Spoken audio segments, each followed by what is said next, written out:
All right, shalom, shalom, to the hopeful elect of the nation of Israel. I'm going to start off this lesson by giving all praises and honor and glory to Yahweh, Bahashem, Yahweh Shai, Bahashem, Ruach HaKadosh. Double honors to the apostles, bishops, and elders of great most who rule well. Have taught me this word in truth.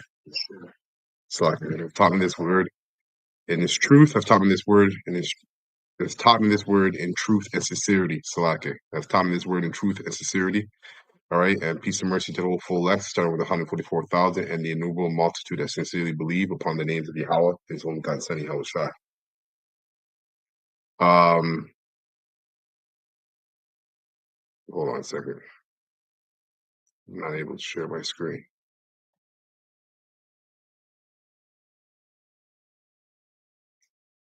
But while I'm doing this, so I had already did this lesson yesterday, but it didn't get posted on to my channel. So I'm just redoing the lesson from yesterday. As you can see, it's going to be another edition of Doomsday Prophecy. And the topic at hand is that make a man an offender for the word. Okay. And the Lord has this, the Holy Spirit upon the prophet to constantly warn, Israel about the famine of the word. Okay. Because that's going to be a time, all right, where again, the Lord will not have his prophets. He won't have us out there on the highways and byways. Okay. Prophesying or even on the internet prophesying. And that's going to lead to scarcity in terms of understanding what's going on. Why is it going on? Because at that time, the height of Jacob's trouble will already commence. Okay, violence, bloodshed, people robbing each other in the streets, right? Total confusion and chaos.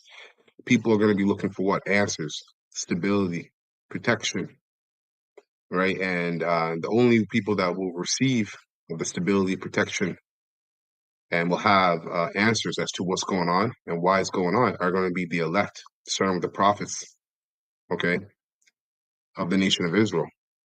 Now, let me switch my screen here.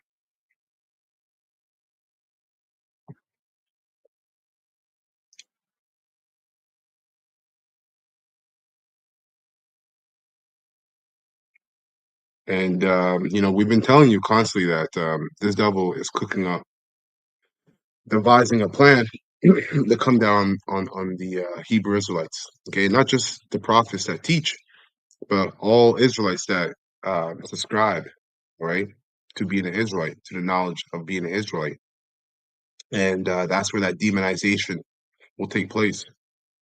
Okay, and just like it's happened in the Greek Empire, where to even call yourself an Israelite, okay, was at the cost of your life. It's going to be the same thing in today's Jacob's trouble. If you will, you had multiple Jacob's troubles in the past, but this one that's coming, all right, or the height of it, is going to topple all those scenarios that Jake was in, where we were being invaded, okay, where violence was spreading, famine was spreading. This is going to be worse than all of that, okay? And just like I said earlier, man, the one thing, actually, let me just get it, because I'm quoting it off the top of my head. Let me get this here in Amos. Let's go to Amos. I'll open up with this. Amos chapter 8.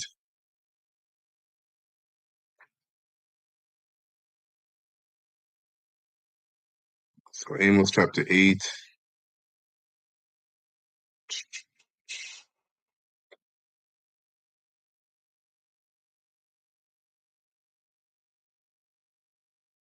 How will darkness face?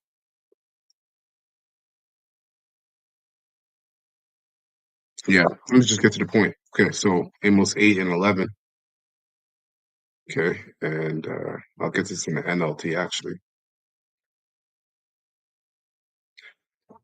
So Amos 8 and 11. Okay, and it reads, "The time is surely coming, says the sovereign Lord Yahweh, and this is in the NLT, when I will send a famine on the land, not a famine of bread or water, which will come, right? But the Lord is specifying a specific famine, right, through the prophet Amos.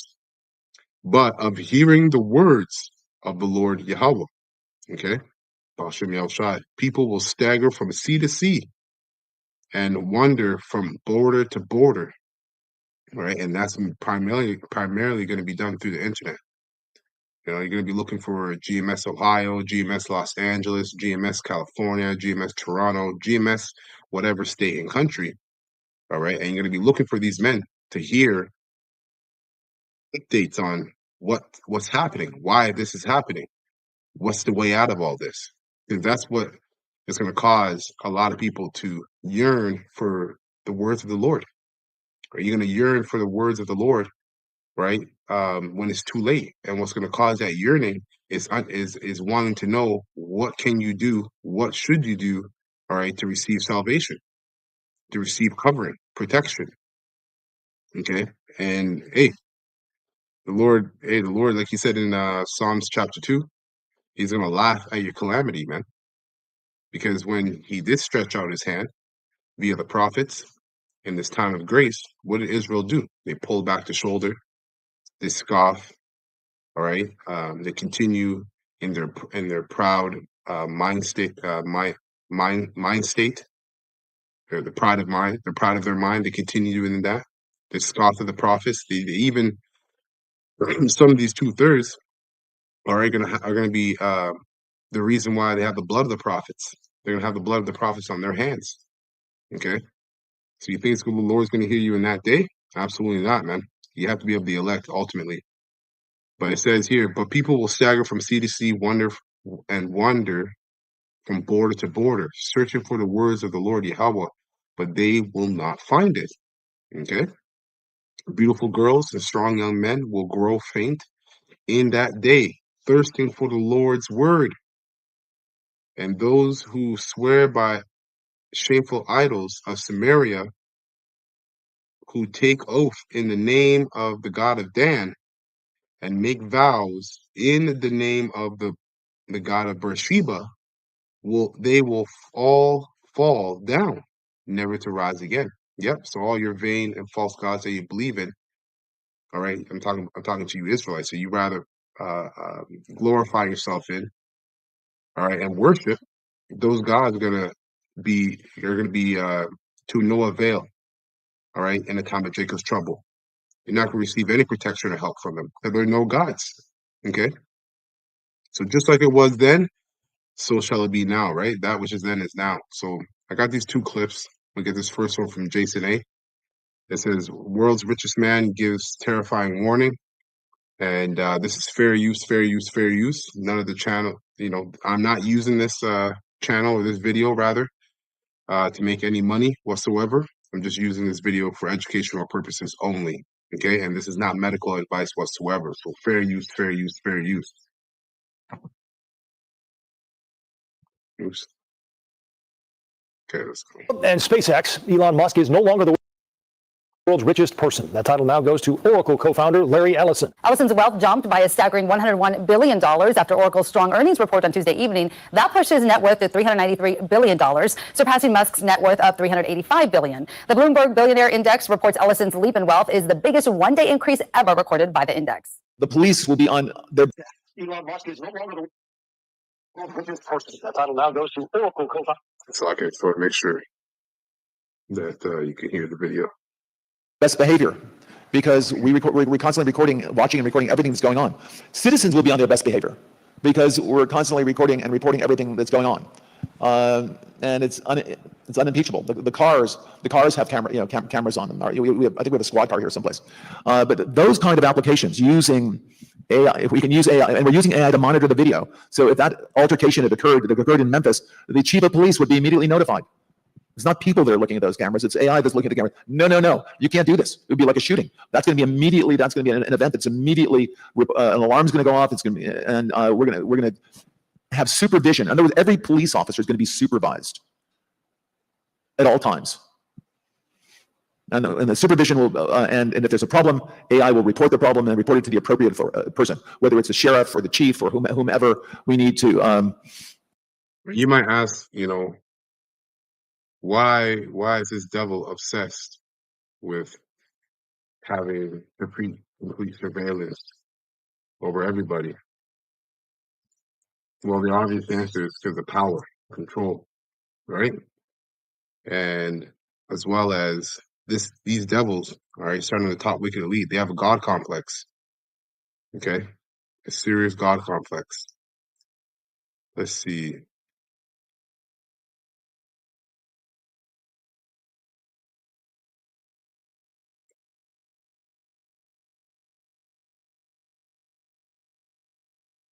Okay, so I'll just get Isaiah 14. Isaiah 14 and 14. Okay. It reads, I will ascend. Let's see what 13 says. 13. Yeah. Isaiah 14 and 13. For thou hast said in thine heart, I will ascend into heaven. Right? Talking about his space stations. Right?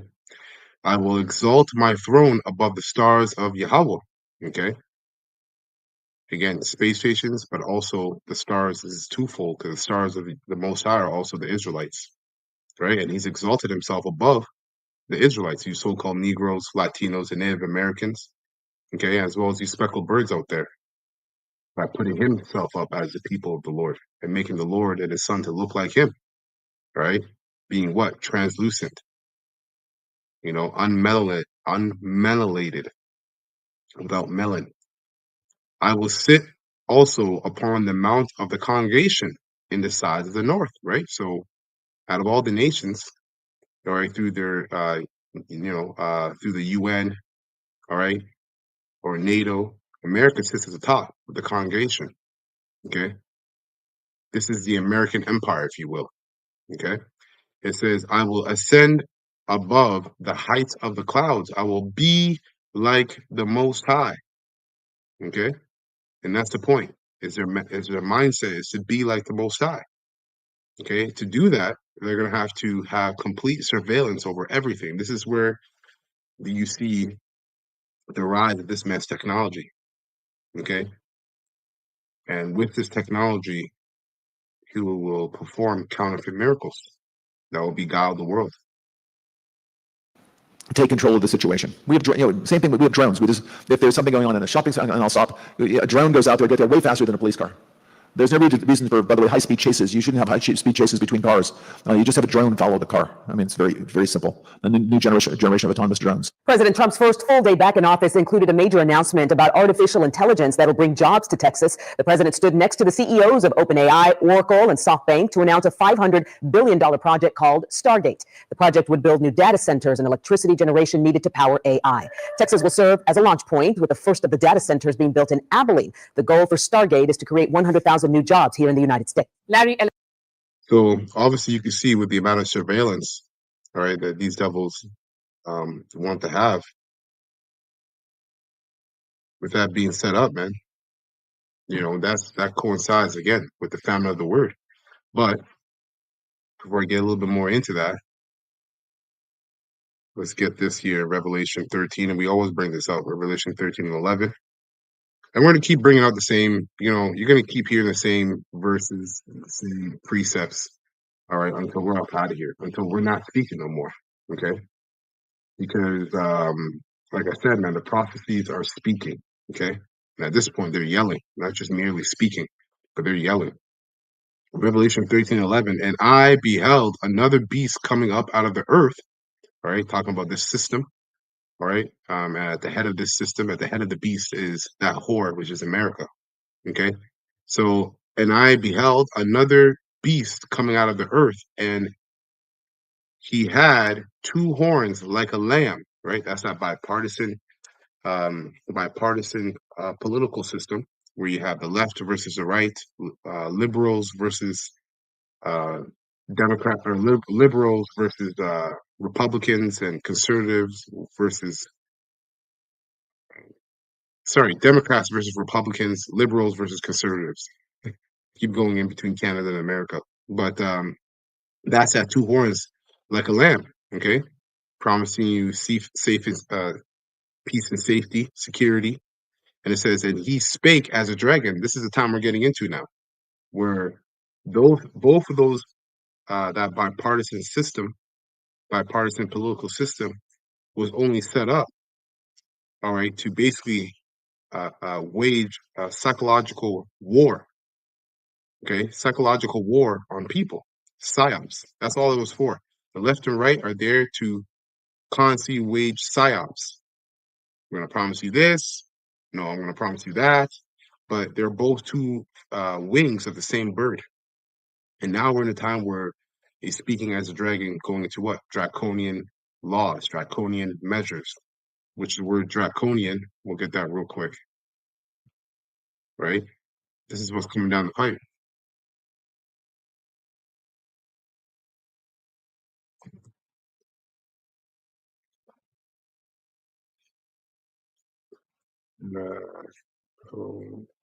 Stupid.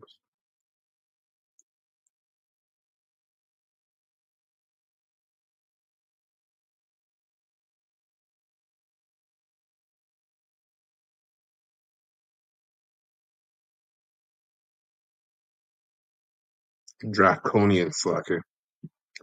So draconian, right? It says of or pertaining to Draco, the ancient Greek statement, the ancient Greek statesman, 1777, a reference to laws, rigorous, extreme, severe, or harsh. So this is what's coming down the pipe. Rigorous, extreme, or harsh laws, okay, by this bipartisan system, this political system. Isaiah 13 and 11. And I beheld another beast come up out of the earth, and he had two horns like a lamb, okay, and he spake as a dragon. Real quick, actually. Let's see if I still have this old chat.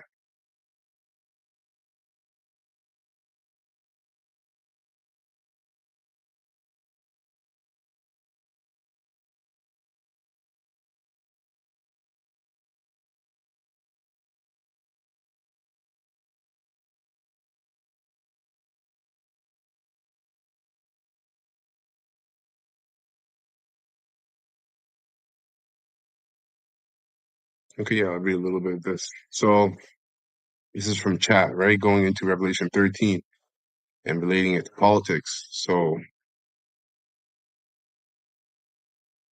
let's see. Yeah, okay. So here it says lamb-like appearance equals deceptive gentleness, right? Deceptive gentleness. Let me read actually that precept one more time. Sure. So it says here, Revelation 13:11, and I beheld another beast coming up out of the earth, and he had two horns like a lamb, and he spake as a dragon, right? So here it says lamb-like appearance equals deceptive gentleness. Commentors commonly read two horns like a lamb as meaning the second beast appears mild, innocent, or religiously palatable, sheep's clothing. So that's both sides, whether you're a Republican or a Democrat, right, or a conservative or a liberal, both parties have the same agenda. And now you're going to see both parties, as you see over there in Babylon the Great, both parties are starting to speak as a dragon. Both parties are calling for more draconian measures, right, to single out the other, which is going to boil up into what? Civil unrest, the Egyptian versus the Egyptian. Okay, so I'll read that again. Or it says, meaning as a second beast appears mild, innocent, or religiously palatable, sheep's clothing. So it gains trust and influence. Okay, one more time. Lamb-like appearance equals deceptive gentleness. Commentors commonly read two horns like a lamb as meaning the second beast appears mild, innocent, and religiously palatable, sheep's clothing. So it gains trust and influence. Spoke as a dragon equals coercive, demonic authority. You see? And the scriptures tell us what? That we don't fight against flesh and blood.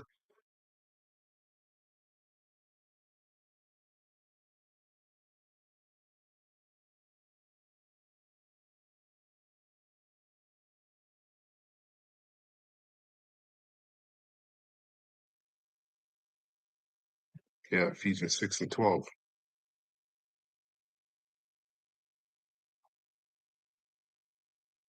So Ephesians 6 and 12. Look at this in the King James.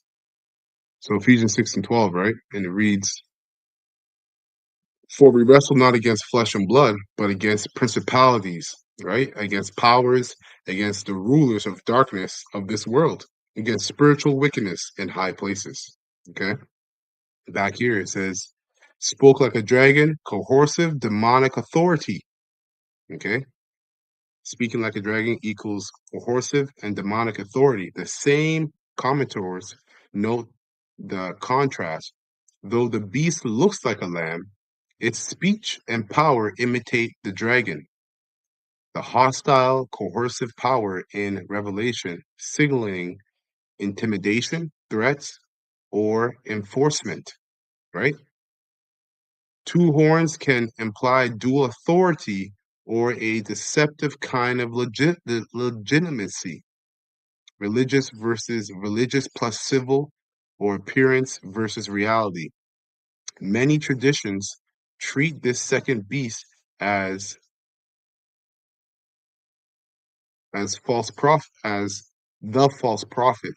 Yeah, and there isn't, if you're gonna tie or make the false prophet singular, you could tie it to the spiritual demon Satan. But even him, he's doing the right thing in wickedness, right? That's his lot, if you can understand that. But there is no such thing as the false prophet. You know, uh, uh, many people can be false prophets. Many, it says, Yahweh said that you shall hear of many false prophets in that day. Okay. So there's not one the Antichrist or one the false prophet. Many people can be anti-Hamashiach, against Yahushua, and false prophets. Okay. All right. So a little bit more. I don't want to get too much into this, but a little bit more. How to map the imagery onto today. Clear thematic parallels. So it says for how to map it today, right? Gentile rhetoric, harsh enforcement, lamb to dragon. Parallel, political actors, institutions, or platforms often promise safety, convenience, unity, or for your good, but can support or enable coercive policies, surveillance laws, emergency powers, deplatforming, censorship. When convenient, this mirrors lamb-like presentation followed by dragon-like speech and action in Revelation. Evidence that technology and institutions are used both to enable civil life and to censor, censor or surveil is well documented. Okay, it says dual authority. Number two, dual authority, the two horns. Party versus technocracy. Religious versus secular legitimacy. Parallel. Modern power often comes from two sources at once: electoral, political legitimacy, left versus right parties, and informational, technical legitimacy, big tech, data, algorithms, think tanks. These dual sources can combine to give a soft, seemingly neutral authority like a lamb, yet be used to push hard policies. Exactly, because all these different think tanks, right, and NGOs, okay, they're gonna be working hand in hand with all these different software companies. Okay, and the same policy is going to be passed through all these different software companies that basically regulate our everyday lives. You know, the internet, if you want to use your internet, if you want to use your bank, you're going to have to identify yourself via, facial recognition or fingerprints, or even ultimately the CHIP, having something embedded in you. That's what it's all going to lead to, right? Yet be used to push policies. Commentaries read the horn as twofold authority. The modern allegory, their analog, the modern analog is political plus technical administrative power. Okay, so you get the point. Let's continue on here. Listen, he's a co-founder of Oracle. Let's skip up here. Oh, you know what? Let me get this precept too. It's a good precept. So Psalm 37 and 32 to NLT. We go 32 to 34. So Psalms 37, 32. And it reads, the wicked wait in ambush for the godly. You see? And how are they waiting in ambush? Via these laws that they're making. Okay? And with this whole psyop with C. Kirk, that's going to better enable them to bring about these laws, right? As an ambush for the godly, those that speak the truth. The wicked and everybody and anybody else that's against the narrative of the NWO, okay? Or whatever narrative they want to push. The wicked wait in ambush for the godly, looking for an excuse to kill them. You see? That is going to get into the demonization, okay? So they're going to want to kill the men of the Lord. But the Lord Yahweh will not let the wicked succeed or let the godly be condemned when they are put on trial. Okay, so Yahweh Shemel Shai is going to be with his men, okay, his elect, because at the end of the day, the way it's not about how the world views the men of the Lord, it's about how Yahweh Shai view the men of the Lord. So whatever the world thinks of them doesn't matter. Okay, ultimately, only Yahweh Shemel Shai can judge these men. Just like in the world, only God can judge me. It's the same thing. All right, verse 34, put your hope in the Lord Yahweh, travel steadily along his path. He will honor you by giving you the land. You will see the wicked destroyed. Okay, let's continue. The tech market jumps and grew. Oracle's cloud by 2030, they're expected to touch 144 billion. These numbers stunned Wall Street. There was a rush of investors. As a result, the stock exploded and Ellison's fortunes changed. Which brings us to what Oracle does. It's a popular name in the computer world. Oracle is a major software company. Their main business is database software. It is used by governments and businesses. If you book flights, if you manage your company's payroll, if you file your income tax returns, chances are you're using Oracle software. They also run a massive cloud infrastructure, something that all modern AI services need. Oracle provides this infra. It deals with all the biggest names in the business. OpenAI, Elon Musk's xAI, Meta, NVIDIA, AMD, all of these companies work with Oracle. You see, training models like ChatGPT takes massive computing power. A normal computer cannot handle that workload. So you need specialized cloud systems powered by high-speed chips. Most importantly, you need computers which are secure. And this is where Oracle comes in. It builds and runs these systems at scale. And it offers them to AI companies as a service. This cloud business has boosted Oracle's revenue. Their revenue pipeline is now worth $455 billion. That's a 359% jump from last year. And these numbers are great. The momentum is genuine. But we have to say, like with every stock, it comes with risks. Much of Oracle's hype rests on a few massive contracts. Like we said, the customers include OpenAI, NVIDIA, and Meta. I warned you guys in 1984. You didn't listen. Sure. Look, I mean, you got to follow the money. Who's building these things, right? They're either building it to dominate market share. So what are you teaching it? Greed. Or you're building it for defensive purposes. So you're teaching it paranoia. I think the weaponization of AI is the biggest danger. I think that we will get into the equivalent of a nuclear arms race with AI. And if we don't build it, the other guys are for sure going to build it. And so then it'll escalate. And you can imagine an AI in a combat theater, the whole thing just being fought by the computers at a speed that humans can no longer intercede. You have no ability to de-escalate. And when you're dealing with the potential of it escalating to nuclear warfare, de-escalation is the name of the game. And having that pause, that timeout, will they do that? The AIs will not. Securing schools, we think we can absolutely. That's serious. So AI will, if anything, escalate destruction, man. Okay. lock down schools so that dramatically reduce the case of anyone being on campus that doesn't belong on campus. And immediately alert, the second someone pulls out a gun, immediately alert, use AI cameras to immediately recognize that. But we keep everyone off campus that doesn't belong on campus. The police, another thing, body cameras. We completely redesigned body cameras. Our body cameras cost $70. Normal body camera costs, I don't know, $7,000. Our body cameras are simply lenses, two lenses attached to your vest, attached to the smartphone that you're wearing. And we actually take the video that the police officer is, by the way, and the camera's always on. You don't turn it on and off. And but when you turn it on, you can't turn it on. I'm going to the bathroom. Oracle, I need 2 minutes to take a bathroom break, and we'll turn it off. The truth is, we don't really turn it off. What we do is we record it so no one can see it, but no one can get into that recording without a court order. So you get the privacy.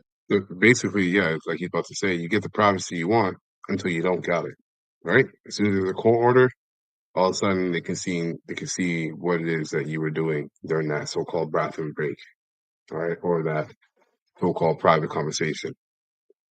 You requested, but a court order. If you get a court order, we will, judge, can order. I want to look at that. This so-called bathroom break. If something comes up, and plus, I'm going to lunch with my friends, or going in an hour for privacy with lunch with my friends. God bless. We won't listen in unless there's a court order. But it's interesting, and we transmit the video back to headquarters. So headquarters and AI is constantly monitoring the video. Remember this terrible case in Memphis where the 5 police officers basically beat to death another citizen in Memphis? Well, that can't happen because it would be on TV. It'd be on TV at headquarters. Everyone would see it. Yep. So, amen. Again, Revelation 13, right? Going into how this bipartisan system, political system, is shaping the country, all right, in the way that the elites want it to receive, or for everybody to receive the C hit. That's what it's all coming down to. All roads lead to the C hit and the destruction. Let me get this piece up here real quick. Because, all this violence and police brutality, so on and so forth, is there for a reason, is being allowed, okay, so that this man's technology and his promises by his technology, okay, are more easily accepted. As the scriptures say here, Psalms 94:20, shall the throne of iniquity have fellowship with thee, which frameth mischief by a law. Okay, so through all these different policies that get put in place through whether you're a Republican or a Democrat, all these policies are just mischief that's framed under the guise of protection, benefits, security. This is for you. This is for the people. No, they're following an agenda of their masters, which is the top elite. Okay, the ones that you don't hear about, the many different bankers. Okay, and let's go to that word mischief real quick. Because they're framing mischief by a law.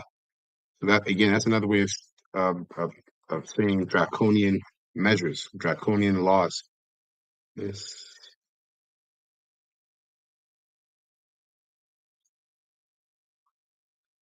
it's a mischief in etymology. Look what it says here. It says evil condition, misfortune, hardship, need, want, wickedness, wrongdoing. So that's what evil. That's what's coming. All right, through all these laws and regulations that are coming out based upon these psyops that keep happening, is going to bring about what? An evil condition, misfortune, hardship, especially for you Israelites. Because again, this is Jacob's trouble. But what's Jacob's trouble is Esau's trouble, Moab's trouble, Ammon's trouble. Okay? But the height of that heat is coming upon you, wicked Israelites. And all you're going to be looking for is this truth. Okay? And you won't find it. You will not find it. So let's go from there. Let's go to an example in the Old Testament. Go to Daniel 6, showing you that nothing's new under the sun. This happened as well during Daniel's time.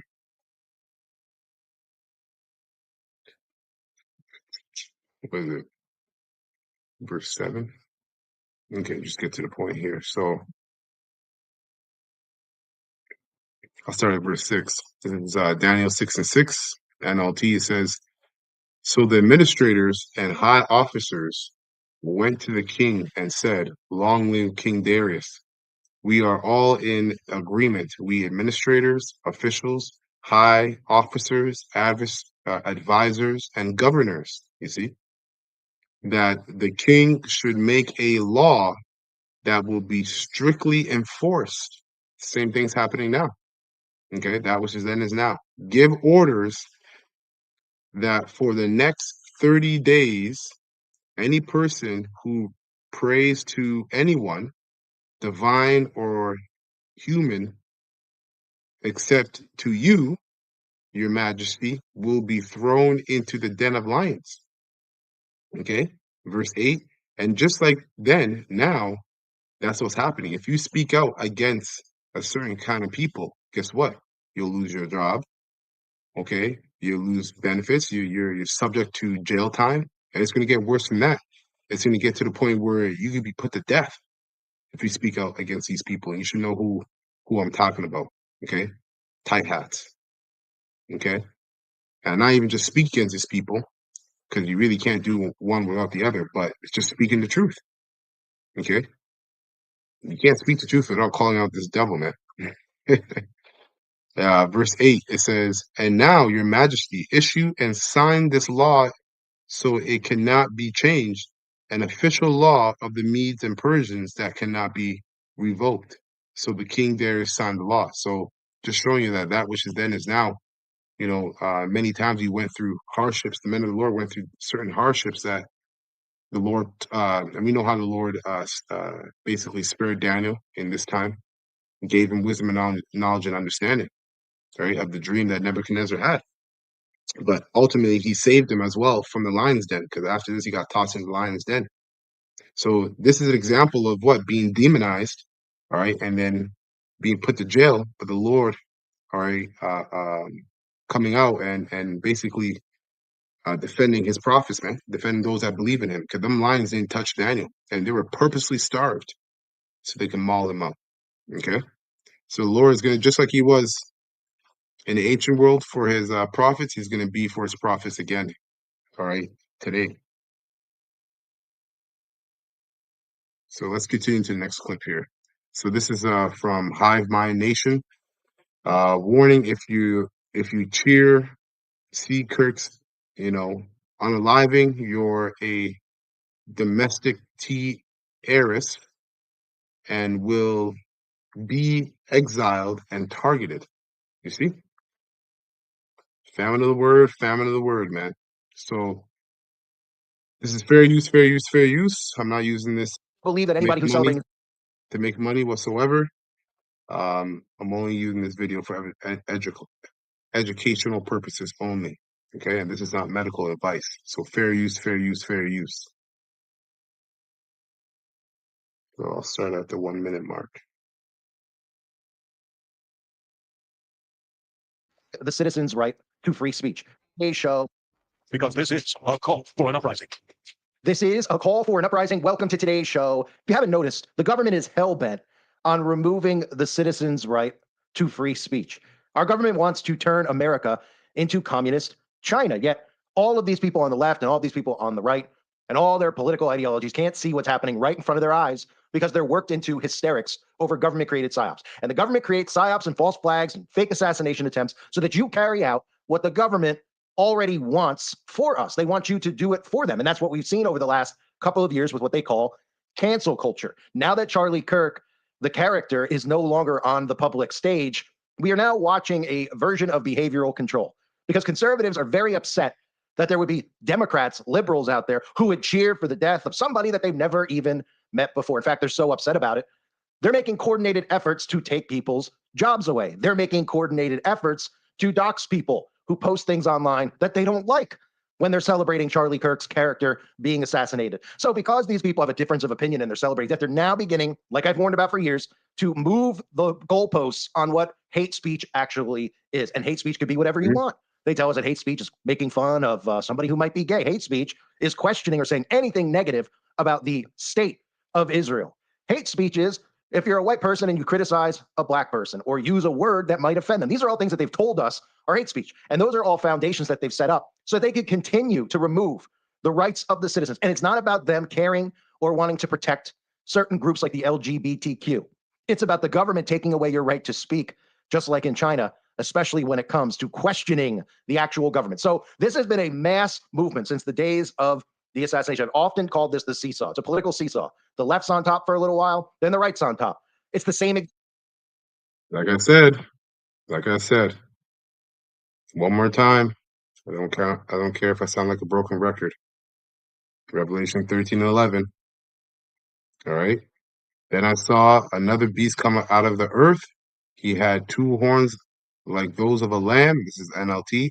But he spake with the voice of a dragon. You see? That bipartisan system. All right, that political system they have set up is just there to keep the people in a constant state of psychosis. Look up the word psychosis. It basically goes into a false sense of reality. Okay, by believing in these politicians that just bring about laws that actually work in the agenda of their masters, of their handlers. Exact thing playing out. 4 years ago, Democrats were canceling everybody they disagreed with. I obviously been canceled over 90 times on certain platforms like YouTube. Why? Because people didn't like what I was saying. And I warned them, look, if we begin to do this, instead of you just shutting it off, which is all, you could just turn it off and not listen to me. You could just say, that guy's a nut. That guy's a conspiracy theorist. I'm going to turn it off. But instead, what they wanted was everybody they disagreed with to be canceled. And I warned them, and you're seeing it now. Now the conservatives who once defended free speech are calling for the removal of free speech. And they're doing this under the entire psychological operation known as Charlie Kirk's assassination, because they believe that anybody who's celebrating his death is hateful. And we're hearing hate and love. These are constant terms that they're using. So the seesaw goes back and forth. The seesaw is citizens canceling out other citizens' freedoms. And now. Right. So, and that's why you're going to have people betray one another, right? Sell each other out.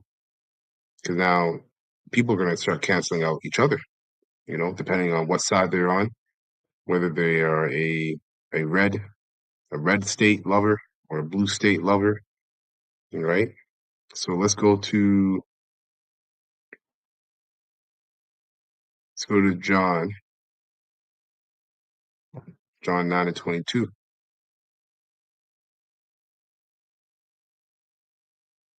Oh wait, slack it. Nope. Actually, sorry, John 11.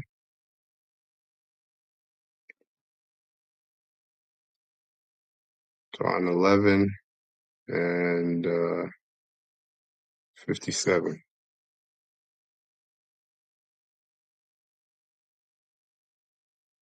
So this is John 11.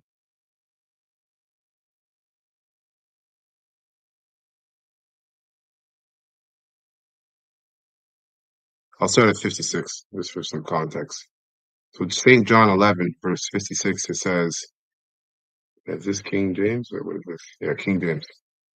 So it says, then sought they for Yahushua and spake among themselves as they stood in the temple, what think ye, that he will not come to the feast?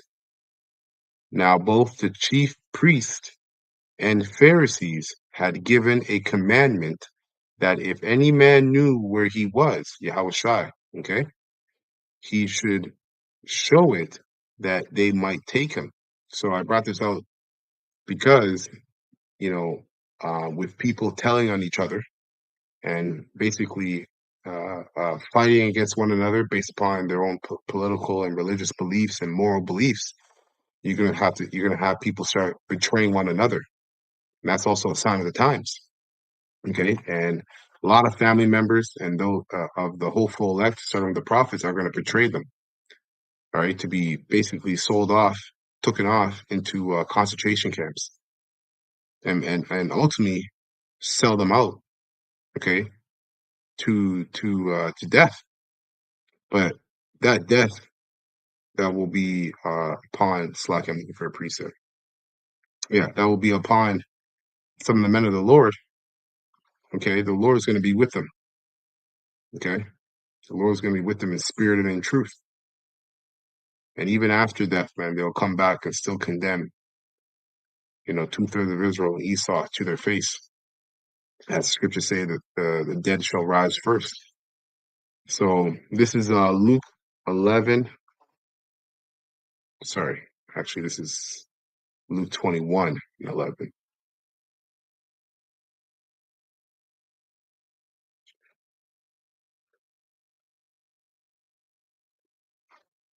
Luke 21:11. Okay. I'm going to read down to 20. Read this in the NLT. So Luke 21:11 NLT. And it reads, there will be great earthquakes, and there will be famines and plagues in many lands, and there will be terrifying things and great miraculous signs from heaven. But before all this occurs, there will be a time of great persecution. This is the time we're coming into, a great persecution alongside civil unrest upon the men of the Lord, those that subscribe to being an Israelite. Okay. You will be dragged into synagogues and prisons, right? Concentration camps, and detention centers, and you will stand trial before kings and governors because you are my followers. You see? But this will be your opportunity to tell them about me. So don't worry in advance how to answer the charges against you. Yeah, because we're not guilty. The hopeful elect are not going to be guilty. And in terms of how we should answer, well, it says right here, verse 15, for I will give you the right words and such wisdom that none of your opponents will be able to reply or refute you. You see? So the Holy Spirit is going to come down heavy upon the men of the Lord, man. And they get dragged out in front of the various governors, princes, and rulers of this world, man. And and they're gonna and those that rule this world are going to be heavily condemned by the words of Yahweh Shem Shai, which will be spoken by the prophets, okay, through the prophets. And it says, verse 16, even those closest to you, right? Your parents, brothers, relatives, and friends will betray you. They will even kill some of you. You see? This is why, starting with the apostles and bishops on down, all right, we're constantly reminding those of you that listen and believe and one another about the seriousness of what we're involved in. Some of us will die because of what we're teaching. Okay. And some of us will be betrayed by our own loved ones and those that are in the faith as well, that are so called in the faith, right? Judas goats, right? Judas goats. Okay. To simply understand.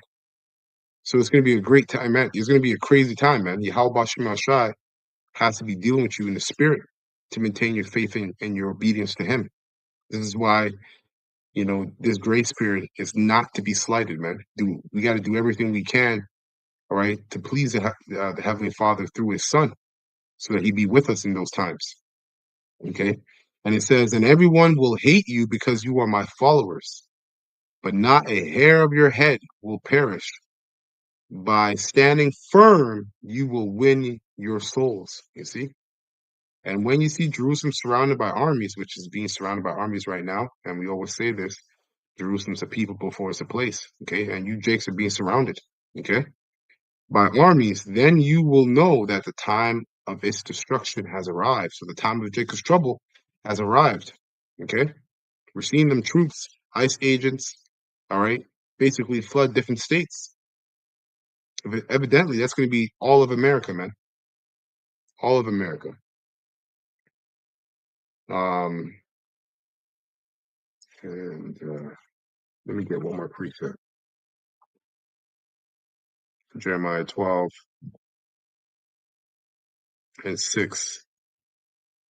NLT says, if racing against mere men makes you tired, how will you race against horses if you stumble and fall on open ground?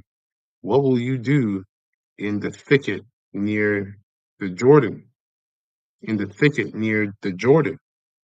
And it says, even your brothers, and this is the point, right? Even your brothers, members of your own family, have turned against you. They plot and rise. They plot and raise complaints against you. So you're going to have family members ratting you out. Yeah, I saw him, a couple years back now. For the last 10 years, my son has been into this Hebrew Israelite thing, and he's changed. I notice he does this now, he does that. And best believe they're not going to just rat you out for no reason. Okay? We're talking about the serpent here. Satan. You're going to be getting gifts and goodies for ratting you out, because in this, at the same time, all hell's going to break loose. Things are going to be super expensive. And if you're tied to any one of the men of the Lord, okay, starting with the men of the Lord, or any Israelite that subscribes to being an Israelite, if you're tied to any one of them, guess what? Because of your affiliation with them, you can lose out on your own benefits, on shelter, transportation, food, and water.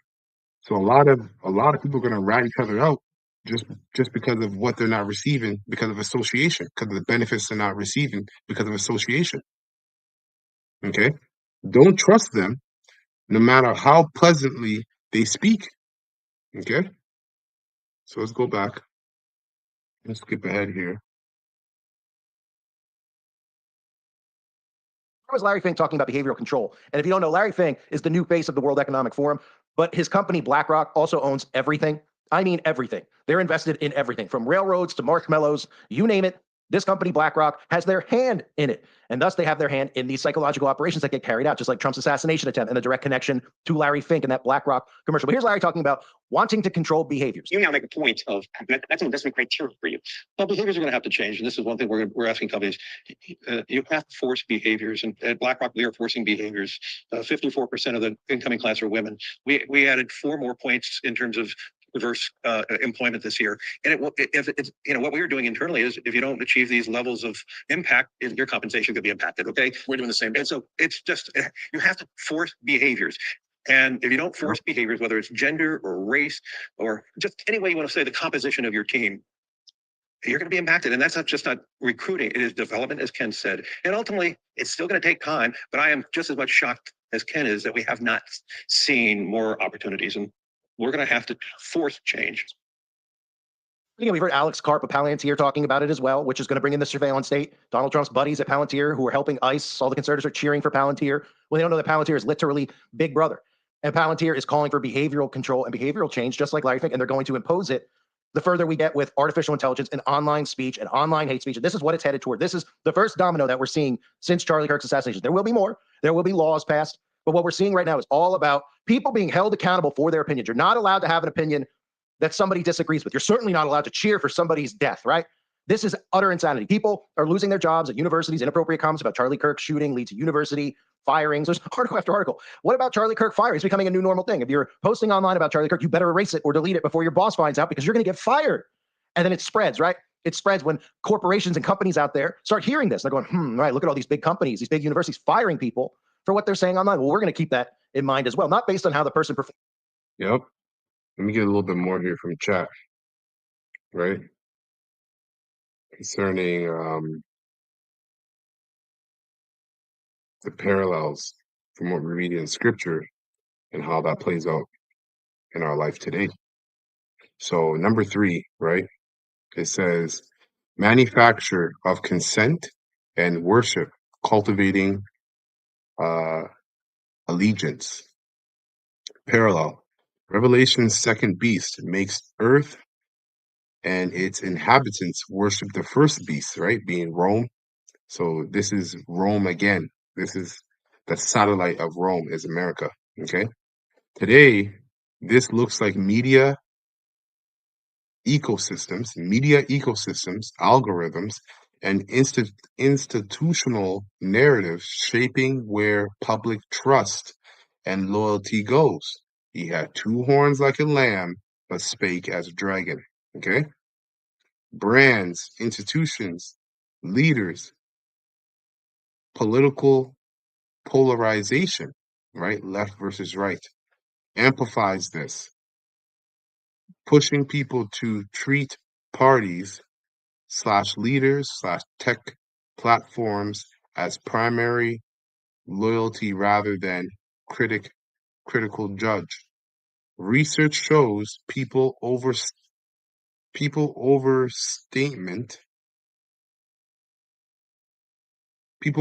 overestimate polarization and can become loyal to in one group narrative.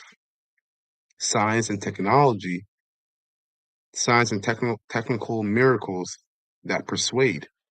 Then the text says the beast performs signs in our times. Signs can be philosophical. So science can be sophisticated tech demonstration, AI predictions, targeted ads, miracles, surveillance-driven crime prevention, real surveillance-driven crime prevention, real-time data dashboards that convince people of the system's effectiveness and great dependency. All authoritarian actors exports and deploy digital surveillance toolkits that look like efficient governance but can enable repression. Okay. See analysts of digital algorithms and surveillance tech exports. So you can see, man, it's all, this scenario is being used, this psyop is being used, all right, to bring about extreme surveillance on what you can speak and what you can't speak. Okay. And that's going to be, again, famine of the word.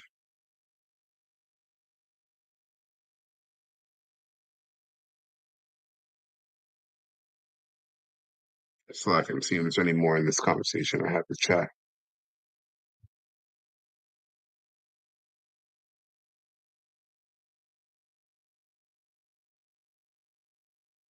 Yeah, that's basically it. Okay.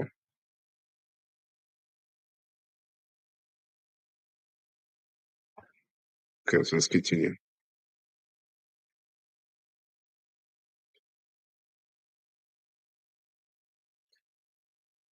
Is anything. Somebody could call you, we're conspiracy theorists, they claim. I mean, we're really facts, we're people who are spitting facts. But what do they call most of us? Tinfoil hat wearers, nuts, crazy people, right? That could be considered hateful. Now, me personally, I couldn't care less. You could say whatever you want about me. I wouldn't even blink twice. But the more the government's able to refine what the word hate is and hate speech is, the more control they're going to be able to have over you and your mind. Because making you afraid to say the things that you're feeling is a form of behavioral control. And here's Pam Bondi talking about, we will target people. The government will prosecute and target people who are spreading hate online. She's literally saying, if you're online and you're saying you're glad that Charlie Kirk, the character, is dead, we're going to come after you. And Donald Trump following it up by saying, yeah, and in fact, we're going to start going after journalists who have an opinion that I disagree with, right? So whoever's in. Yeah, and again, it's going to spread further than that. It's going to go all the way up into the small hats, right? Don't speak anything about these certain people. Don't speak anything against this certain narrative. Complete total surveillance and lockdowns, then, of what you can speak and what you can speak.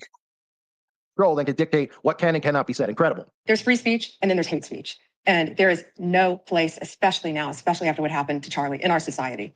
Do you see more law enforcement going after these groups who are using hate speech and putting cuffs on people so we show them that some action is better than no action? We will absolutely target you, go after you if you are targeting anyone with hate speech, anything. And that's across the aisle. Like, what the Pam Bondi saying he's going to go after hate speech? Is that, talking to one of your allies, say hate speech is free speech. You'll probably go after people like you because you treat me so unfairly and say, you got a lot of hate in your heart. Maybe they'll come after ABC. Well, ABC paid me $16 million recently for a form of hate speech, right? Your company paid me $16 million for a form of hate speech. So maybe they'll have to go after you.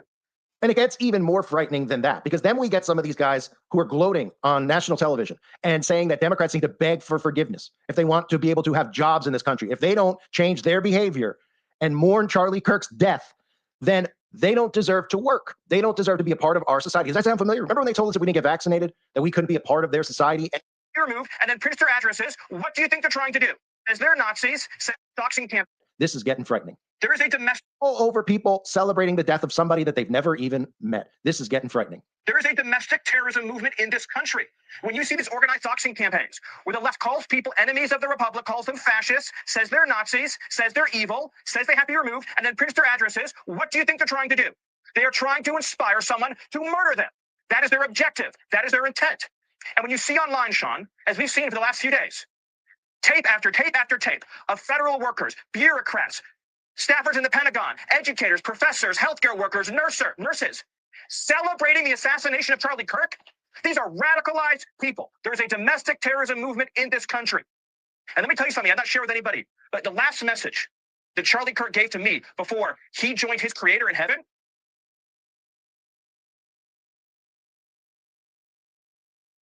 Real quick, Isaiah 19:2. Okay, straight to the point. It says, and this is NLT, I will make Egyptian fight against Egyptian, brother against brother, neighbor against neighbor, city against city, province against province. Okay. which he said that we have to dismantle and take on the radical left organizations in this country that are fomenting violence. That was the last message that he sent me before that assassin stole him from all of us. And we are going to do that under President Trump's leadership. I don't care how. It could be a RICO charge, a conspiracy charge, conspiracy against the United States, insurrection, but we are going to do what it takes to dismantle the organizations and the entities that are fomenting riots, that are doxing, that are trying to inspire terrorism, that are committing acts of wanton violence. It has to stop. And my message is to all of the domestic terrorists in this country spreading this evil hate, you want us to live in fear? We will not live in fear, but you will live in exile, because the power of law enforcement under President Trump's leadership will be used to find you, will be used to take away your money, take away your power, and if you've broken the law, to take away your freedom, Sean. I mean, it seems they're everywhere. I mean, it's brought these people out of wherever they've been. I mean, it's pilots, it's school teachers, it's professors at college universities, Jesse. Yeah, these aren't fringe people. These are people that are teaching your children celebrating Charlie Kirk being assassinated. These are neurologists. These are people who work at Fortune 500 companies, and they're sounding like the devil himself. And so these people, we don't have to tolerate. We can forgive, but they have to get on their knees and they have to beg for forgiveness. They have to repent their political sins. Only then will we allow them back into polite society. Until then, we will be seeking them out and exposing them with sunlight. We will disinfect them with sunlight. Everything they say or do will be exposed, and then everybody will know who they are, and they will not be allowed to be with us, live with us, be in our companies, be in our social group. You see?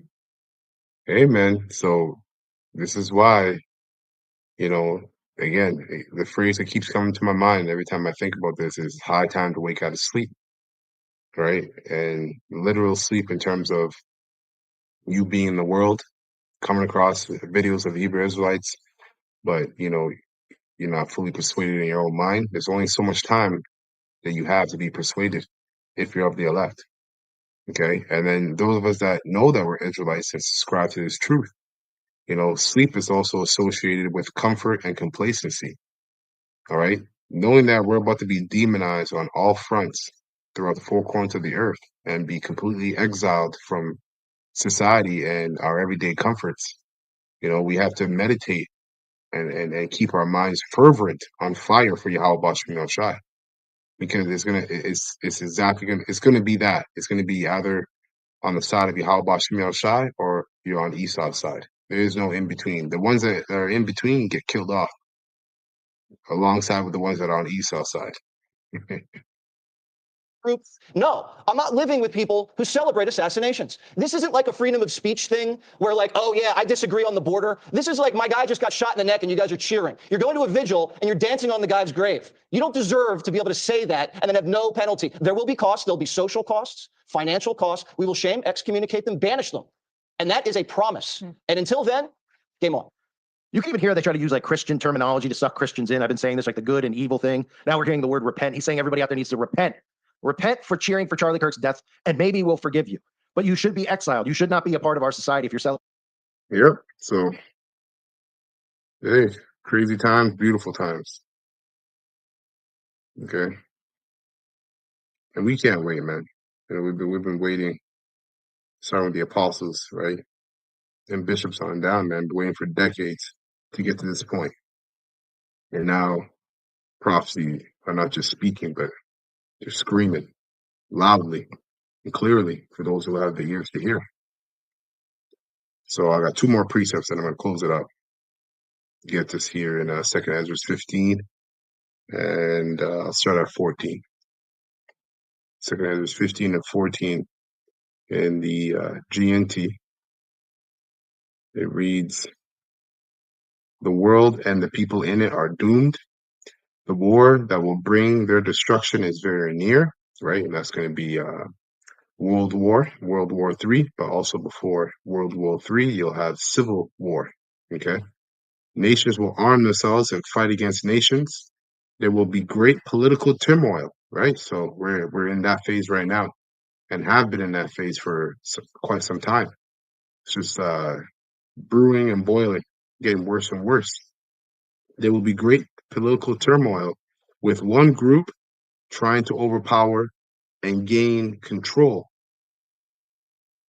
trying to overpower another and gain control, while ignoring the legitimate government, right? Left versus right, okay? Blue versus red.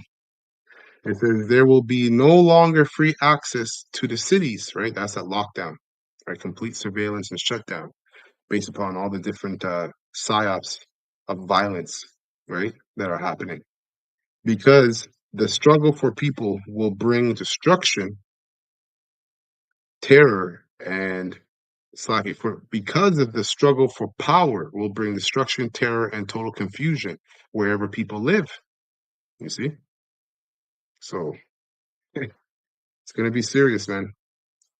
Get this truth while you can. Get the truth while you can. Or like I say, get it while it's hot. Right? Let's get Amos 5 and 10.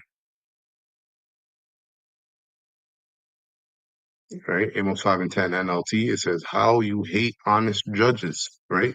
Prophets who do how you despise the slacking, how you hate honest judges, how you despise people who tell the truth. Okay.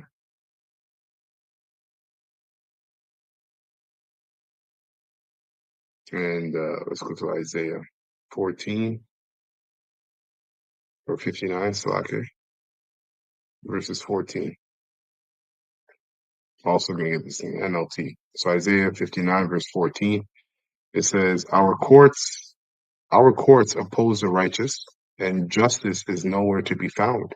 Truth stumbles in the streets, and honesty has been outlawed.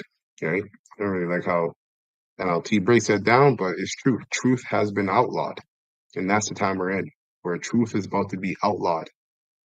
Okay, even if it's not truth, if it's just an opinion, but it's not cohesive with the narrative that Esau is laying down, that's going to be outlawed. Okay.